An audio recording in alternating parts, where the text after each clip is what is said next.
Hello everyone, welcome to my channel. I am Neha. आज करेंगे हम क्लास 11 बिजनेस स्टडीज़ एंड आज का हमारा टॉपिक है इंटरनल ट्रेड। इन गाइस इस चैनल पे हम जितने भी वीडियोस करेंगे वो सभी एनसीईआरटी की बुक्स में से करेंगे। तो देखो बुक में क्या लिखा है, buying and selling of goods and services within the boundaries of a nation are referred to as internal trade. So internal trade का मतलब क्या है, गुड्स चाहे आप खरीद रहे हो चाहे बेच रहे हो, लेकिन कहाँ, with in the boundaries of nation, यानी अपने ही देश में रह के खरीद रहे हो बेच रहे हो। इंडिया में रहते हो तो इंडिया से ही गुड्स खरीदोगे, इंडिया में ही गुड्स बेचोगे, वो इंटरनल ट्रेड है। Whether the products are purchase from a neighbourhood shop in a locality or a central market or a departmental store or a mall or even from any door to door salesperson। यानी अगर आप कोई भी product खरीद रहे हो, चाहे कोई आसपास पड़ोस की शॉप से खरीद रहे हो या सेंट्रल मार्केट जाके खरीद रहे हो, किसी डिपार्टमेंटल स्टोर से खरीद रहे हो, किसी मॉल से खरीद रहे हो, या कोई घर पे door to door sales person का मतलब है कोई घर पे आपके बेचने आ रहा हो, या किसी एग्जीबिशन से खरीद रहे हो, ये सारे एग्जाम्पल इंटरनल ट्रेड के हैं। बट कंडीशन सिर्फ यही होनी चाहिए कि जिस भी इंसान से गुड्स खरीद रहे हो बेच रहे हो, जिस भी इस्टेब्लिशमेंट यानी इंडस्ट्री से कंपनी से खरीद रहे हो, वो हमारे ही देश की होनी चाहिए। मतलब हमारे देश का मतलब है हमारे देश में ही रह के खरीद रहे हो आप, ठीक है, आप उसे खरीदने के लिए कहीं बाहर नहीं जा रहे हो। नो कस्टम ड्यूटी और import duty is levied on such trade.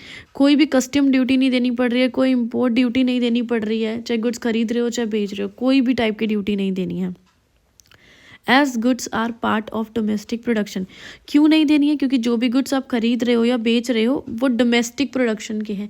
Domestic यानी हमारे ही देश में उनका प्रोडक्शन हुआ है। अगर इंडिया में हम हैं तो इंडिया में ही उनका प्रोडक्शन हुआ है और डोमेस्टिक ही कंजप्शन हो रहा है, यानी इंडिया में बन रहे हैं और इंडिया में ही उन्हें यूज़ किया जा रहा है। ठीक है, चलो आगे पढ़ते हैं। Generally payment has to be made in the legal tender of the country और एनी अदर एक्सेप्टेबल करेंसी।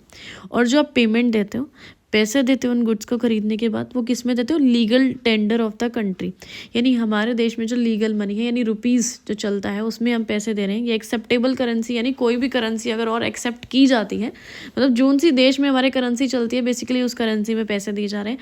ऐसा नहीं है कि आप पास की दुकान पे गए उसे डॉलर दे दिया, यूरो दे दिया, एक बोला ये लो ये बिस्किट का पैकेट दे दो, ये सब नहीं भाई, रुपये देने। Internal trade can be classified into two broad categories. So internal trade जो है आपके दो टाइप का होता है, एक होता है होलसेल ट्रेड और एक होता है रिटेल ट्रेड। ठीक है, generally for products which are to be distributed to a large number of buyers who are located over a wide geographical area, it becomes very difficult for the producers to reach all the consumers और users directly. अब यहाँ पे क्या बोला जा रहा है भाई, कुछ ऐसे प्रोडक्ट्स होते हैं जिनके बहुत ज़्यादा बायर्स होते हैं, ठीक है, खरीदने वाले बहुत सारे लोग होते हैं, और वो बायर्स कहाँ लोकेटेड है, कहाँ रहते हैं?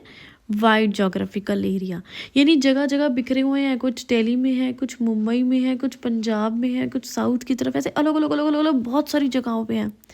सो भाई बहुत ही ज़्यादा डिफ़िकल्ट हो जाता है, मुश्किल हो जाता है प्रोड्यूसर्स के लिए यानी मैन्युफैक्चरर्स के लिए कि भाई सारे कंज्यूमर को जाके डायरेक्टली पर्सनली उनके घर में प्रोडक्ट दे के आओ।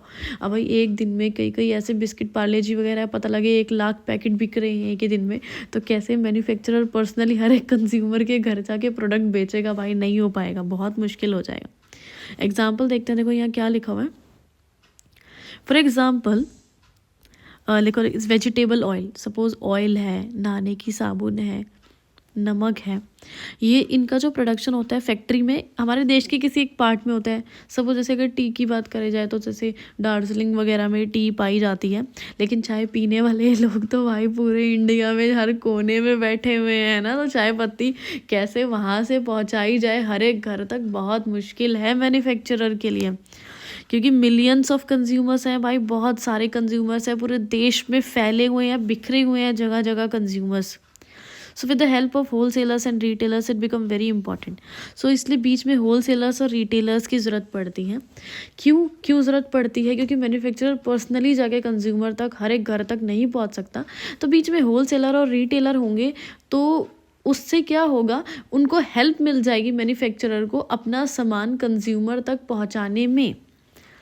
Purchase and sale of goods and services in large quantities for the purpose of resale or intermediate use is referred to as wholesale trade। यानी आप गुड्स चाहे बेच रहे हो चाहे खरीद रहे हो भाई, कुछ भी कर रहे हो, लेकिन लार्ज क्वांटिटीज़ में खरीद रहे हो, यानी बहुत ज़्यादा बड़ी मात्रा में गुड्स खरीद रहे हो। और किस लिए खरीद रहे हो, उसका मेन पर्पज़ क्या है, गुड्स क्यों खरीदने हैं भाई इतने सारे, रीसेल, यानी आप दोबारा कहीं उसको बेच रहे हो, खुद नहीं यूज़ कर रहे हो, इतने सारे चीज़ें खरीद रहे हो, आप खुद नहीं यूज़ करोगे पर्सनली, आप उसको आगे रीसेल करोगे, आगे बेचोगे। या इंटरमीडिएट यूज़, इंटरमीडिएट यूज़ का मतलब क्या है कि उस प्रोडक्ट को यूज़ करके आप कुछ और बना रहे हो, जैसे आपने थ्रेड खरीदा तो थ्रेड से आप क्लोथ बना रहे हो कुछ, ठीक है, तो इस तरह से को आगे यूज़ कर रहे हैं, तो ये वो हो गया होलसेल ट्रेड। मतलब बेसिकली यही है, लार्ज क्वांटिटी में खरीदने हैं गुड्स और पर्सनल यूज़ के लिए नहीं खरीदने हैं, आगे और दूसरी जगह बेचने हैं या उनको यूज़ करके कोई नया प्रोडक्ट बना के उसको भी बेचना है, ठीक है, इस पर्पज़ से खरीद रहे हो। चलो आगे बढ़ते हैं। On the other hand purchase and sale of goods in relatively small quantities. लेकिन अगर दूसरी साइड आप देखें, अभी तो हमने होलसेल ट्रेड पढ़ा, अब हमें रिटेल ट्रेड के बारे में पढ़ेंगे कि गुड्स चाहे खरीद रहे हो चाहे गुड बेच रहे हो, लेकिन स्मॉल क्वांटिटीज़ में खरीद रहे हो, छोटे छोटे क्वांटिटीज़ में खरीद रहे हो, generally to the ultimate consumer. और बेच किसको रहे हो, अल्टीमेट कंज्यूमर को, यानी फाइनल कंज्यूमर को आप बेच रहे हो। जैसे कि मैं एक कंज्यूमर हूँ, मेरे को ब्रेड खानी है किसी रिटेल शॉप पे, यानी आसपास की दुकान पे मैं गई, मैंने उनसे ब्रेड खरीदी और मैंने खा ली, तो मैं यहाँ कंज्यूमर हो गई, और जिस दुकान वाले ने मेरे को वो ब्रेड का पैकेट बेचा था वो हो गया रिटेलर, तो वो हो गया आपका retail trade. Traders dealing in wholesale trade are called wholesale traders. और जो भी ट्रेडर्स व्यापारी होलसेल ट्रेड का काम करते हैं उन्हें होलसेल ट्रेडर्स कहते हैं, और जो व्यापारी रिटेल ट्रेड का काम करते हैं उन्हें रिटेलर्स बोलते हैं। Both retailers and wholesalers are important marketing intermediaries who perform very useful functions. अब भाई चाहे रिटेलर हो चाहे होलसेलर हो, दोनों ही इम्पॉर्टेंट है, इंटरमीडियरी है। इंटरमीडियरी का बेसिकली यहाँ मतलब ही यही है कि वो बीच के लोग जो मैन्युफैक्चरर से प्रोडक्ट को कंज्यूमर तक पहुँचाने में हेल्प करते हैं in the process of exchange of goods and services.